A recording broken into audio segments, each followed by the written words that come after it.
Graça e paz, queridos. Seja bem-vindo no canal Palavra Esperança. Você será abençoado nessa mensagem quando vamos meditar sobre como desenvolver uma vida espiritual saudável. E eu quero caminhar com você em alguns textos bíblicos que vão apontar o caminho de viver uma vida espiritual saudável. Não sem batalhas, não sem lutas, porque a vida cristã é do caminho apertado e estreito. Jesus falou: no mundo tereis aflições, mas ele mesmo disse: tem de bom ânimo. Então anima-te, fica aí esperto para receber aquilo que Deus tem para compartilhar comigo, com você, nessa mensagem.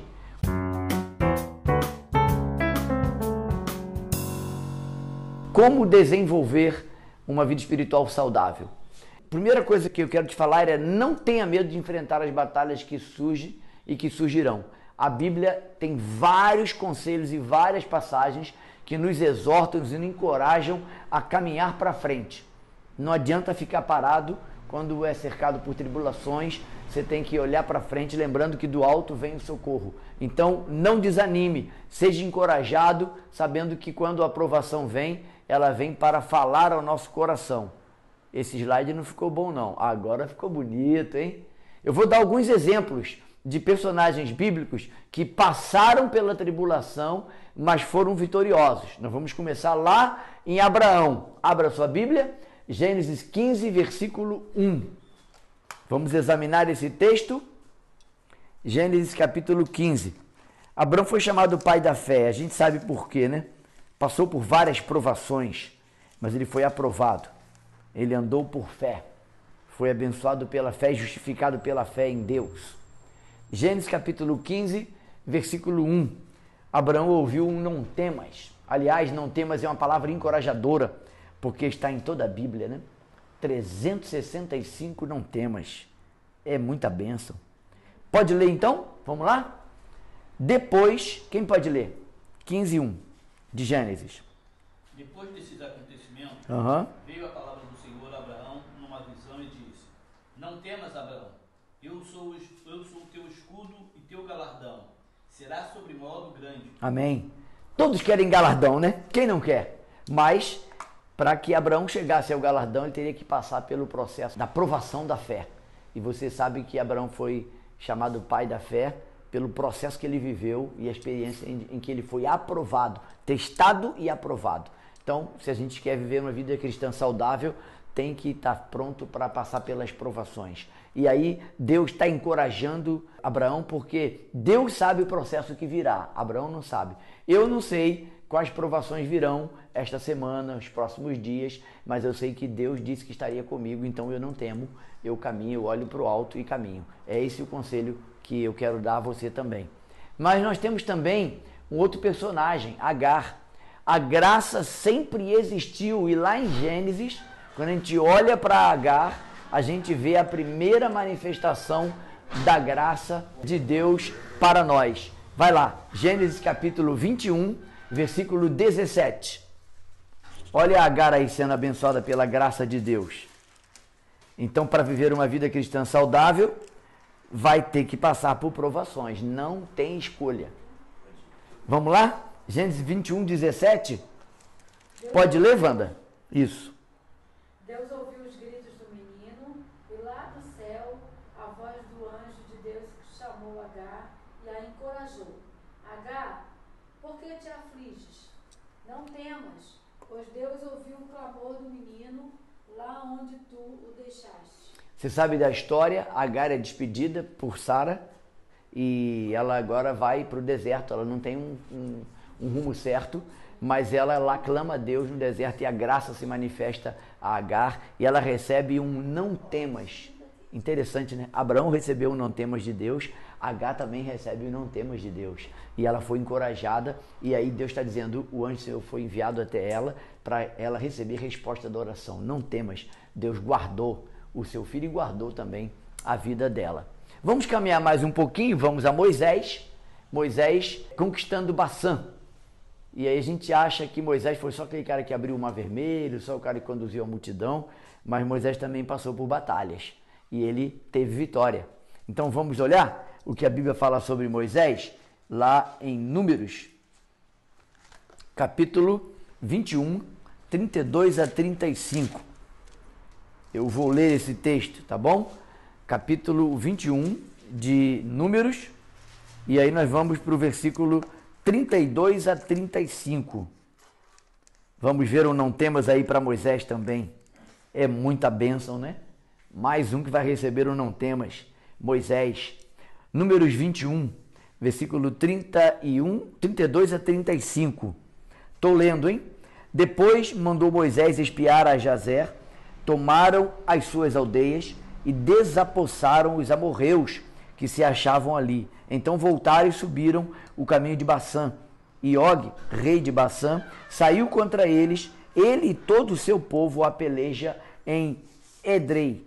Olha o versículo 34 como é importante. Disse o Senhor a Moisés: não o temas, porque eu o dei na tua mão, e ele e a todo o seu povo e a sua terra, e far-lhe-ás como fizeste a Seom, rei dos amorreus, que habitava em Esbom. Não temas para Abraão, não temas para Agar, não temas para Moisés. Então, para obter uma vida cristã saudável, você precisa confiar em Deus e não temer aquilo que Ele já planejou para mim, para você, irá acontecer, e Ele prometeu que estaria conosco. Vamos para não temas de Josué, capítulo 1. É outro capítulo encorajador da Bíblia, né? Quando estiver desanimado, irmão, estiver fraquejando na fé, coração meio incrédulo, esses textos aqui fortalecem a gente. Assim como Deus foi com Abraão, com Agar, com Moisés, com Josué, Ele é com você, porque Ele é o mesmo, ontem, hoje e eternamente. Josué 1:9. Vamos lá? Quem já achou pode ler, por favor. Josué 1:9. Não te mandei eu? Ser forte e corajoso. Amém. Não temas nem te espantes, porque o Senhor, teu Deus, é contigo, por onde quer que andares. Agora vamos para 8:1. Ou não temas aí para Josué? Observou aí o não temas? Capítulo 8, versículo 1. Quem pode ler?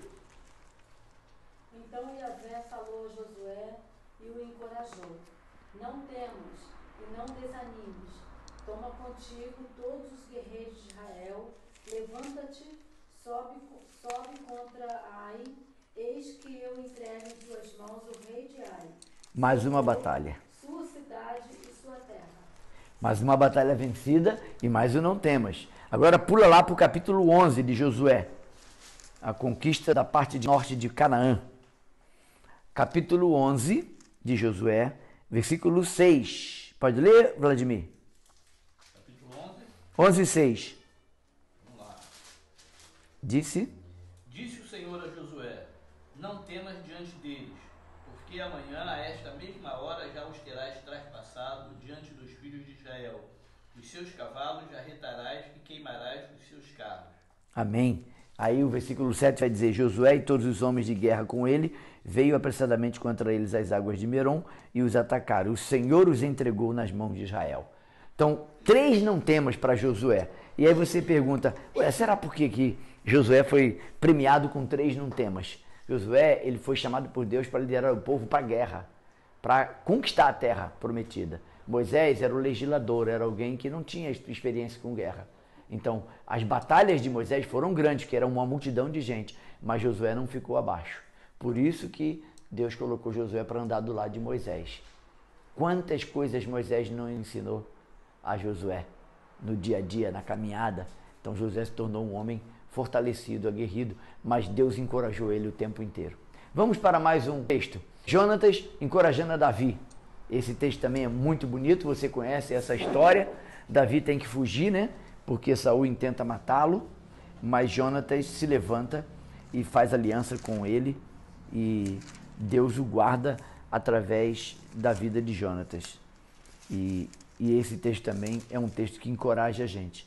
Todos esses textos, irmãos, são textos que animam e fortalecem a nossa fé. Quando tiver com a fé vacilante, lembra dessas histórias. Assim como Deus foi com esses homens, com essas mulheres, Deus é com você e comigo. Não tenha dúvida disso. Vamos lá? 1 Samuel. É primeiro porque é livro, né? Tem gente que fala 1 Samuel. Primeira se fosse carta, né? 1 Coríntios. 1 Samuel, porque é livro. Então aprenda isso. Vamos lá? 1 Samuel 23. de 15 a 17. Eu acho esse texto lindo. Vamos lá? Vendo, pois, Davi que Saul saíra a tirar-lhe a vida, deteve-se no deserto de Zif, em Oreza. Então se levantou Jonatas, filho de Saul, e foi para Davi a Oreza, e lhe fortaleceu a confiança em Deus. A King James traduz como encorajou? 1 Samuel 23, 15. Esse fortaleceu a confiança aí encorajou. Olha que coisa tremenda. Deus pega Jonatas, filho de Davi, filho de Saul, para encorajar Davi. Então, o que eu aprendo aqui? Deus, ele não precisa de ajuda. Ele usa quem ele quer, da forma que quer e no tempo que quer. Então Deus foi lá, pegou Jonatas, que já havia feito aliança com Davi, e Jonatas percebe que Davi está acuado, está com medo, e não é para menos, ele está sendo perseguido pelo rei Saul e seu exército. Não era uma perseguição qualquer. Davi já era um cara experimentado, já tinha passado por algumas batalhas, mas nesse momento ele está precisando ser encorajado. Ontem fiz uma visita, meu amigo Samuel está passando por uma batalha forte, um câncer, e pude encorajá-lo. E como foi bom eu ter passado pelo câncer para poder encorajá-lo, porque eu sei o que ele está vivendo. Eu experimentei na pele. Então encorajar é muito bom. E eu saí de lá e vi os olhinhos dele brilhando, porque pude encorajá-lo com a palavra de Deus, com a palavra de fé. Foi bênção. Então eu e você precisamos de encorajamento. Por isso começamos o culto lendo 2 Coríntios capítulo 1, que Deus nos encoraja para que nós possamos encorajar os outros, Ele nos consola para que possamos consolar outros. Glória a Deus. Vamos até o versículo 17, tá bom? Paramos no 15. Lemos 15 e 16. Vamos ao 17? Quem pode ler o 17? E lhe disse, Não temas, porque a mão de Saul meu pai não te achará. Porém, tu reinarás sobre Israel, e eu serei contigo o segundo, o que também Saul meu pai bem sabe. Aqui tem duas coisas importantes que a gente precisa avaliar. Deus nunca falou que Jonatas seria o segundo com Davi, aí entrou o coração dele, né? Ele queria isso, só que ele não estava qualificado para isso. E Deus não tinha planos com ele. E não tem problema nenhum, irmãos. Eu não ser o segundo, nem o terceiro, nem o quarto. O importante é que eu esteja sendo encorajado e encorajando outros. E esse papel de Jonatas de encorajar Davi, ele é importante na vida de Davi. Davi foi encorajado realmente por Jonatas. Mas daí, veja bem, o que ele fala na primeira sentença do versículo 17 é certo, é verdadeiro, não é? Lê de novo. Não temas? Leia. Ele disse, não temas, porque a mão de Saul meu pai não te achará. Tá. Porém, tu reinarás sobre Israel, e eu serei contigo segundo, o que também Saul meu pai bem sabe. Não, que tu reinará, até aí Deus está usando ele. Mas que eu serei segundo, Deus nunca falou isso. Não tem nenhuma referência na Bíblia. Talvez por causa né? da amizade dele. Mas a emoção do momento, ele deu aquela empolgada. Então, cuidado com a empolgação. Cuidado com a empolgação, para você não falar o que Deus não mandou você falar. Fica só na palavra, que é melhor. Vai encorajar alguém? Usa a Bíblia. Não tem nada melhor para encorajar uma pessoa do que a palavra de Deus. A minha palavra, às vezes vai ajudar, mas corre o risco de falar coisa errada, irmãos. Então, vai encorajar alguém? Leia a palavra. Encorajamento está na palavra. Lâmpada para meus pés é a tua palavra, luz para o meu caminho. É ela que ilumina nosso entendimento, é ela que tira as nuvens, aquelas nuvens que vêm querendo tampar a nossa visão, enfraquecer a nossa fé, porque a gente fica perdido às vezes. Então, vai para a palavra, é a palavra que encoraja. Irmãos, esses personagens, todos eles receberam não temas. Josué foi o mais privilegiado, recebeu 3 não temas, né? Então, quando você estiver desanimado, lembra dessas passagens bíblicas. Se você puder anotar, é importante para que você possa consultar mais para frente, tá bom? Davi sendo gracioso e encorajando Mefibosete. Eu amo esse texto também e essa história. Se você quiser abrir a Bíblia, é lá, 2 Samuel 9:7. Mas se não quiser, tá aqui, ó. Mais uma manifestação da graça de Deus eu vejo aqui, Davi para com Mefibosete. Eu sempre penso que quando ele foi chamado à presença do rei, ele achou que ele ia morrer. Mas aí o que Davi fala para ele? Vamos ler o versículo inteiro, é melhor, né? Abre lá. E Davi, o criado dele, que era o filho de Caim, Abre lá, 2 Samuel 9, 7. Nós estamos caminhando, né? Subindo. Começamos em Gênesis, já estamos em 2 Samuel 9, versículo 7. Lê o versículo inteiro, quem for ler. Então disse... Então Davi o tranquilizou, dizendo, não temas. Não temas. Porquanto o chamei para lhe demonstrar bondade. Por amor a Jonatas, teu pai, meu amigo, restituirei todas as terras de Saul, pai de teu pai. Tu sempre haverás de comer a minha mesa. A gente, lembrando o contexto, né? Mefibosete, ele é filho de Jonatas, versículo 3, né? Fala isso lá no finalzinho. Ele é aleijado de ambos os pés, talvez nem andasse ou andasse bem com a perninha torta, né?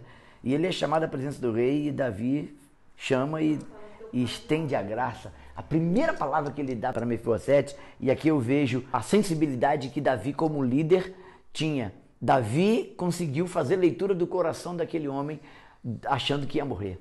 E ele disse, a primeira palavra que ele dá para Mefibosete é, não temas. A graça se estendeu a ele, né? Eu acho isso aqui uma manifestação da graça maravilhosa no Antigo Testamento. Não temas, porque usarei de bondade. King James traduz como bondade também? Bondade para contigo, por amor de Jonatas teu pai, e te restituirei todas as terras de Saul teu pai, e tu comerás pão sempre à minha mesa. Aí a gente lembra daquele processo da justificação, né? Da graça de Deus nos alcançando.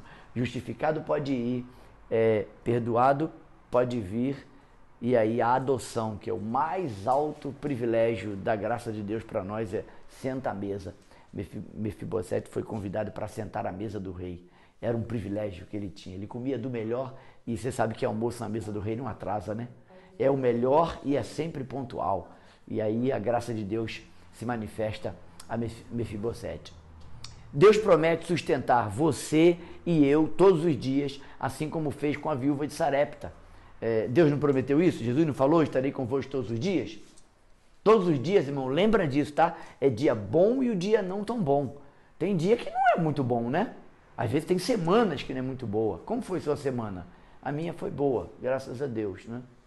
Mas tem semanas que a gente passa por batalhas, né? E aí, esse encontro, muito bom também a gente lê e é encorajador. Vamos lá para 1 Reis? Vamos caminhar mais um pouquinho para frente. Agora em 2 Samuel, vamos para 2 Reis, capítulo 17. Quero que um dos irmãos... 1 Reis. Eu falei segundo? Então tá errado. 1 Reis 17, 13. Quem achou, leia bem alto e bem bonito. Você lembra desse momento, né?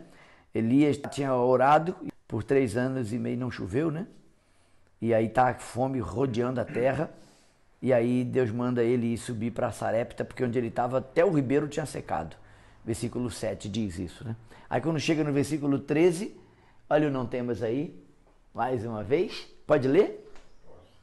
Elias lhe disse, não temas, vai e faze o que disseste, mas primeiro faze dele para mim um bolo pequeno e traze-o aqui fora, depois farás para ti e para teu filho. Muito bem. Por que a gente vê obediência aqui e fé?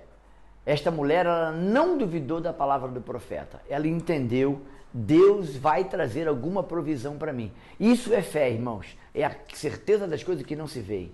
A viúva de Sarepta, ela ficou em situação bem difícil. Imagina que situação, fome, seca, não havia água, não havia comida direito, e aí Deus diz para Elias, Elias, vai para Sarepta, porque lá eu vou levantar uma viúva, vai sustentar. Parece coisas bem, só de Deus mesmo isso, né? Uma viúva vai sustentar o profeta num período de fome. Ela obedeceu, eu vejo nela a fidelidade e obediência. Olha o que diz versículo 14 e 16. O narrar da história continua. O que aconteceu depois que ela obedeceu? Porque assim diz o Senhor, Elias dizendo, né? Assim diz o Senhor de Israel, a farinha da tua panela não se acabará, e o azeite da tua botija não faltará. Até quando, irmãos? até o dia em que o Senhor fará chover sobre a terra. E aí o versículo 15, quem pode ler? Foi ela. E fez segundo a palavra de Elias. Assim comeram ele, ela e a sua casa muitos dias. Amém. Leu 16, Vlad. Da panela a farinha não se acabou, e da botija o azeite não faltou. Segundo a palavra do Senhor. Aleluia. Aleluia. Fé e obediência. Eu entendo que fé e obediência andam juntos, irmãos. Eu não conheço um obediente que não tenha fé. E eu não conheço um desobediente que não seja incrédulo.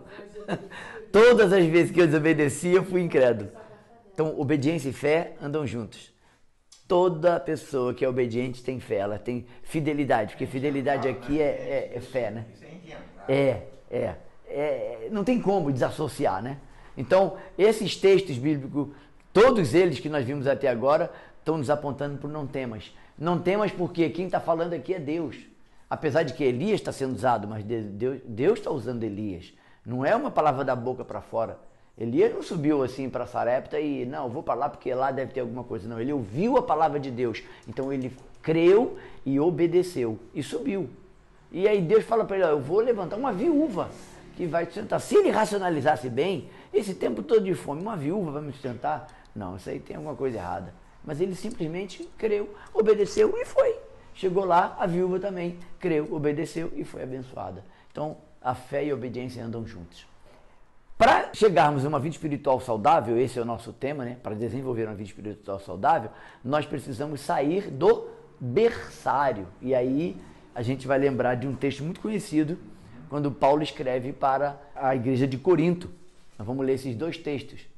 1 Coríntios 13, 11. Nunca uma pessoa com infantilidade espiritual e maturidade espiritual vai experimentar o que esses personagens bíblicos que nós vimos experimentaram. Para experimentar tem que estar com a fé desenvolvida, fortalecida. E olha o que Paulo diz, e aqui ele está falando de maturidade espiritual, né? Nos dois textos, tanto em Coríntios quanto em Efésios.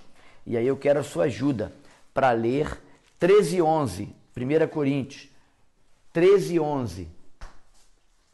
Depois vamos para Efésios 4:14. Bota o dedinho aí em Coríntios, depois vai para Efésios.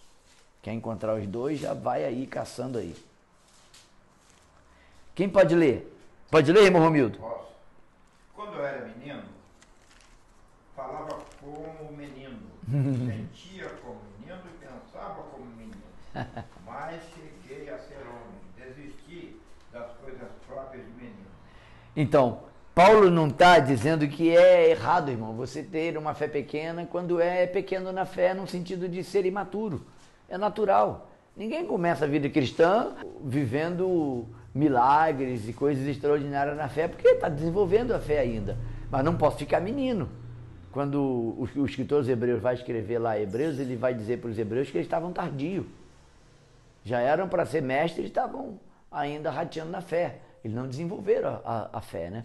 Mas aqui Paulo está falando de uma fase espiritual, quando eu era menino. O termo aqui para menino é criança de 3, 4 anos. É uma criança, não tem nem maturidade para ver a vida, quanto mais para decidir passo de fé, né? Então, ele desenvolveu a fé. Aí o que ele diz? Logo cheguei a ser homem, e homem aí é maduro espiritualmente, homem espiritual, deixei as coisas de menino. Agora, Efésios 4:14.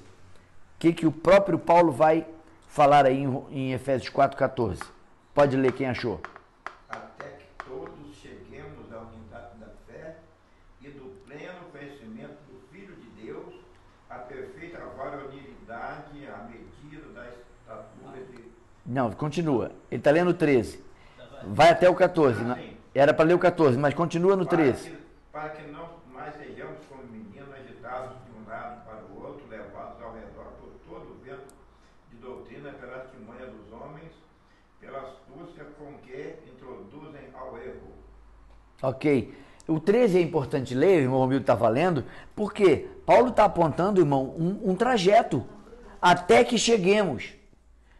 Para o irmão Romildo chegar em casa, ele tem que traçar o trajeto na cabeça dele, mora na Taquara. Então, até que cheguemos, então tem um processo. A vida espiritual também tem uma caminhada. Você não conquista as coisas. Eu, às vezes, fico assustado de ver gente pregando de que 7 dias, 7 correntes, 7 sexta-feira, 7 não sei o quê, um passo de milagre, né? Você vai resolver seus problemas, a cura vai brotar, o problema vai embora, como se eu pudesse decretar e exigir de Deus que faça isso, né? No tempo dele, não é no meu. Então, até que cheguemos aí, Paulo está falando de maturidade espiritual. Até que cheguemos, Efésios 4,13, até que todos cheguemos à unidade da fé, o pleno conhecimento do Filho de Deus, a perfeita varonilidade, perfeito aqui é teléos, completo, maduro, sem nada ter deficiência, para que não mais sejamos meninos. Então esse menino aqui do versículo 14 é o mesmo menino, criança, lá de 1 Coríntios 13, 11, ok? Então a gente precisa desenvolver e caminhar para que a nossa fé seja fortalecida. A vontade de Deus é a vossa santificação. É um outro texto. 1 Tessalonicenses 4, 3 e 4 vai nos apontar para esse trajeto também. Quando eu caminho, eu desenvolvo a fé. E aí, irmão, fica mais fácil crer. A gente não fica desesperado por qualquer tribulação que chega. Porque o próprio Deus vai trazer à nossa memória as batalhas já vencidas que Ele atravessou com você. E aí você traz a memória e você lembra, não, assim como Deus foi comigo naquela situação, Ele vai ser comigo agora. Eu creio. E aí você vai desbravando o mar. Porque parece que é fácil, né? É um passo de mágica, e não é. Vamos lá. 1 Tessalonicenses 4. Aí nós estamos caminhando, percebe? Já estamos indo para Tessalonicenses. Vamos lá. 1 Tessalonicenses 4, versículos 3 e 4. Quem pode ler para nós? Pois essa é a vontade de Deus, a vossa santificação, que vos abstenhais da prostituição, que cada um de vós saiba possuir o próprio corpo em santificação e honra. Então, qual é a vontade de Deus? Santificação, versículo 3, santificação, versículo 4. E aí a santificação aqui envolve diretamente o nosso corpo. Quando Paulo está falando de corpo aqui, mas está falando de corpo inteiro. Mão, olho, boca, pensamento, tudo tem que estar voltado para a santificação. E aí ele vai dizer que em Hebreus, o autor de Hebreus vai dizer que sem santificação, sem a qual ninguém verá o Senhor. Ok? Então, uma criança espiritual não tem maturidade para isso. Mas quem está caminhando na fé vai experimentar essa santificação. A santificação é a vontade de Deus para mim e para você. Ah, já ouviu o crente novo para perguntar isso? Ah, não sei qual é a vontade de Deus para a minha vida. Ó, uma das vontades de Deus, claramente, em toda palavra, é a santificação. Lembra do povo lá no deserto? Deus orientando ele, ó, santificai-vos, porque amanhã... Então, santificação é o processo da vida. É para a vida inteira. Santificação. Santifica as mãos, santifica os olhos, santifica a boca, santifica o corpo. E aí você vai experimentar. E é interessante que Paulo vai pontuar aqui a questão da prostituição, né? Abstenhai-vos da prostituição. A palavra prostituição aqui é porneia, aquela palavra que abarca todos os pecados de ordem sexual, porque é o pecado contra o corpo. Ok? Santificação, sem a qual ninguém verá o Senhor. E aí nós vamos para Romanos. A vontade de Deus, ela não é só que nós nos santifiquemos, mas Paulo vai nos encorajar dizendo que a vontade de Deus, ela é boa, agradável e perfeita. Aqui, irmãos, 1 Tessalonicenses 4, 3 e 4, Paulo está escrevendo para uma igreja bem infantil espiritualmente. Eles tinham acabado de se converter quando Paulo escreve Tessalonicenses. Por isso, criança espiritual. Agora, em Romanos, já é adolescência espiritual. Então, você vê que tem que avançar, né? Vamos ver o texto? Romanos 12, conhecemos esse texto, de cor praticamente, eu creio, você conhece. Romanos 12, 1 e 2. O que diz lá? Aí, se você não conhece a Bíblia, você acha que isso aqui é o auge, né? Já é a excelência da vida cristã. Não, aqui não é excelência ainda não. Aqui é adolescência. Quem chegou aqui e entendeu isso e está praticando isso, opa, já está mais fortezinho, já está ganhando discernimento. Pode ler, Vlad. Romanos 12, 1 e 2. Rogo-vos, pois, irmãos, pelas vosso corpo por sacrifício vivo, santo e agradável a Deus, que é o vosso culto racional. Não vos conformeis com este século, mas transformai-vos pela renovação da vossa mente, para que experimenteis qual seja a boa, agradável e perfeita vontade de Deus. Lamentavelmente, a pandemia está gerando um tipo de crente que já existiam na igreja, mas eu acho que a pandemia está revelando esse tipo de crente, um crente oco, vazio, que vai ao culto, vai e volta e a vida não muda. E a pandemia parece que acentuou isso, né? São pessoas que não avançaram na fé. Elas são crentes, levanta a mão lá no culto, ora, chora. Quando sai dali, a vida está toda bagunçada, não põe a vida em ordem. Então não adianta, irmãos. Lembra disso, religiosidade não gera arrependimento. É só a palavra de Deus que pode mudar a nossa mente. Então Paulo está dizendo isso, transformai-vos, deixai-vos transformar. Pelo quê? Pela renovação do vosso entendimento. É a mente. O evangelho foi feito para a mente. Se a mente não mudar, não muda nada. Não adianta levantar a mão, chorar. Deus não se impressiona com o nosso gestual. Ele quer um coração puro, limpo. É isso que conta para Deus, né? Então aqui nós estamos na adolescência espiritual. Vamos avançar? O mistério da vontade de Deus, aí nós estamos caminhando para uma fase adulta. Por isso, entenda isso, irmãos. Nós já estudamos Romanos e Efésios. Você que nunca estudou Romanos, está me ouvindo aí pela internet, Romanos é uma carta excelente, você precisa estudar. Todo crente precisa conhecer Romanos, mas Romanos ainda não é o ponto alto. Efésios é a carta alta de Paulo. Efésios é a carta que tem a excelência, sublimidade do poder de Deus. E aí, quem chega aqui, está chegando na fase adulta espiritual. Vamos lá? Efésios capítulo 1. Só essa introdução de Efésios já é você sente que é um tutano, né? É um mocotó. Quem gosta de mocotó? Quem gosta de mocotó? Efésios é mocotó, né, irmão Romildo? Efésios é mocotó. Vai dar mocotó para uma criança, é substância, Mocotó para criança vai passar mal. É para adulto. É para adulto. E o fraco também não aguenta, não. Vai, Vladimir, você falou 3 e 4? Então pode ler. Bendito Deus e Pai, Amém. nosso Senhor Jesus Cristo, que nos tem abençoado com toda sorte de bênção espiritual nas regiões celestiais em Cristo, assim como nos escolheu nele antes da fundação do mundo, para sermos santos e irrepreensíveis perante ele. Amém. E em amor, deixa eu ler o 5 para leia, vai. Nos predestinou para ele, para a adoção de filhos por meio de Jesus Cristo, segundo o beneplácito de sua vontade. Amém. Lê o 9 agora. 9. Desvendando-nos o mistério da sua vontade, segundo o seu beneplácito que propusera em Cristo. Amém. Então, irmãos, a quem que Deus desvendou o mistério da sua vontade, segundo o beneplácito da sua vontade em Cristo? Foi aqueles que buscaram, aqueles que foram para a excelência. Deus nos colocou nesse patamar da excelência. Ele vai dizer, versículo 3 que o Vladimir leu, eu gosto dele também, bendito o Deus e Pai de nosso Senhor Jesus Cristo, que nos abençoou, nos tem abençoado, não vai abençoar não, já abençoou, nos colocou nas regiões espirituais. Efésios, a palavra mistério aparece 6 vezes, a palavra mistério. A palavra mistério aqui, ela é uma revelação especial que Deus deu a nós, a igreja. E aí eu gosto do tema que John Stott deu ao comentário dele sobre Efésios, Igreja Nova Sociedade de Deus. Esse é o subtema que ele deu ao livro que ele faz comentário, versículo por versículo de Efésios. Nós, se entendermos isso, nós vamos entender qual é o propósito de Cristo com a igreja.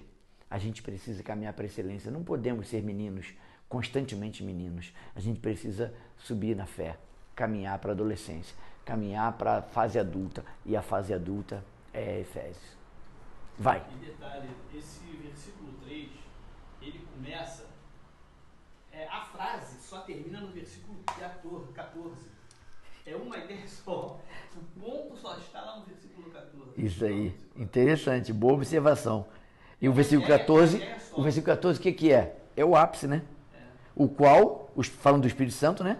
é o penhor, é a garantia, né, da nossa herança, até o resgate da sua propriedade em louvor da sua glória. A glorificação chegou, é o final, pum, ponto final. Está lá no 14. Boa leitura sua, gostei. Não, Paulo devia estar cheio de espírito. Não, aqui é excelência. Efésios é uma carta muito boa. Os 3 primeiros capítulos, doutrina. Os 3 últimos, prática da vida cristã. Tem que ser lido, irmãos. Eu quero que você faça uma reflexão. Onde você está? Você está na fase de criança? Na fase da adolescência? Ou você está na fase já adulta, espiritual? Não tem problema estar aqui. No começo da fé. Todos nós passamos aqui. Não tem problema. Não pode ficar aí, igual os hebreus ficaram. O escritor dos Hebreus diz lá em Hebreus, sabemos se foi Paulo ou não, né? Mas ele diz lá que vocês estão tardios. Vocês eram para estar avançado. Você já deixou de ser criança, espiritualmente?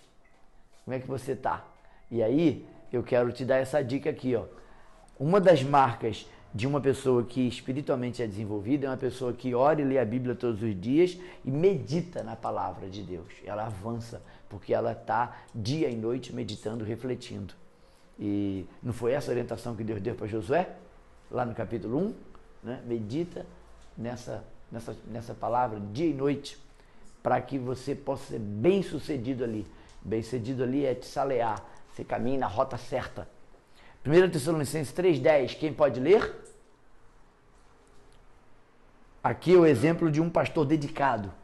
Orando noite e dia, com máximo empenho. Para vos ver pessoalmente e reparar as deficiências da vossa fé. Nós já estudamos essa carta, o pastor José Martins tem um livro escrito sobre essa carta, 1 Tessalonicenses, o livro é Que Igreja é Essa? Ponto de interrogação. Pastor José Martins indica o livro, muito bom.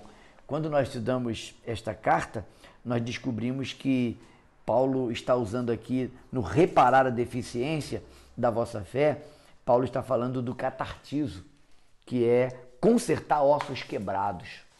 O discipulado, a caminhada, você, um crente maduro, para perto de um crente mais novo e caminha com ele. 2, 3, 4, 5 anos caminhando, levando ele para a maturidade. Você vai reparar, catartizo, consertar os ossos quebrados, ossos da alma, das emoções, ossos do caráter, porque tem que arrumar a vida, né? Tem que aprender a não mentir, parar de mentir, se ensina ou não, tudo é passo a passo. Sair do leitinho e levar para o alimento mais sólido. Foi isso que Paulo falou lá, quando escreveu 1 Coríntios, lá no capítulo 3, de 1 a 3, ele diz, eu queria dar alimento sólido para vocês, mas vocês são meninos ainda. Vocês não desenvolveram a fé, então tem que dar leite. Você não pode dar comida sólida para criança, né, na fé. Aqui é o exemplo de um pastor, que ele está falando dele. No capítulo 3, versículo 10, Paulo está falando dele. Paulo era sério, Paulo era comprometido com o discipulado, com a restauração de vidas.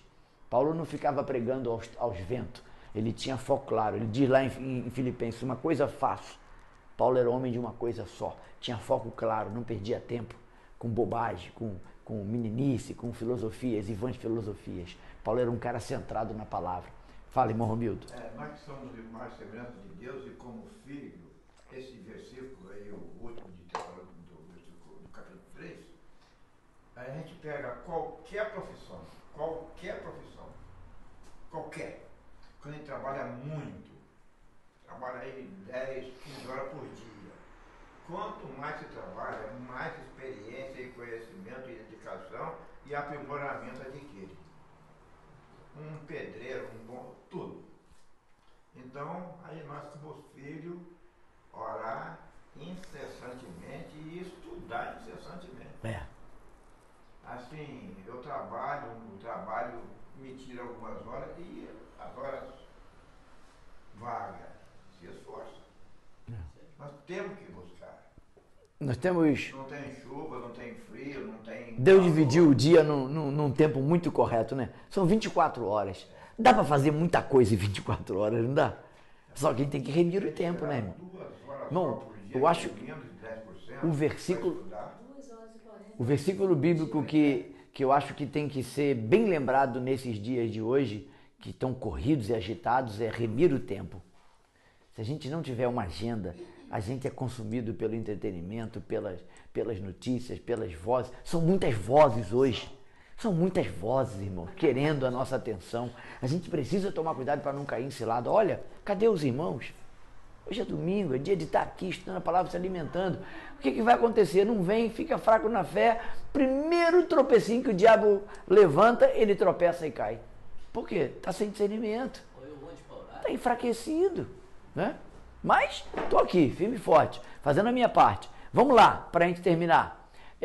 Estude a carta de Paulo aos Filipenses. Se você quer desenvolver uma mentalidade de uma vida adulta espiritual, Filipenses é a carta para a mente. E aí ela vai te ensinar a pensar biblicamente, a orar biblicamente e a viver de maneira bíblica. Filipenses é uma carta fantástica, que é uma carta que foi escrita para a nossa mente. Paulo vai usar a palavra mente, pensamento, diversas vezes, né, na carta de Paulo aos Filipenses. É uma carta fantástica para a gente ler. E eu quero terminar, já estou indo para o final. O relacionamento com Deus é imprescindível.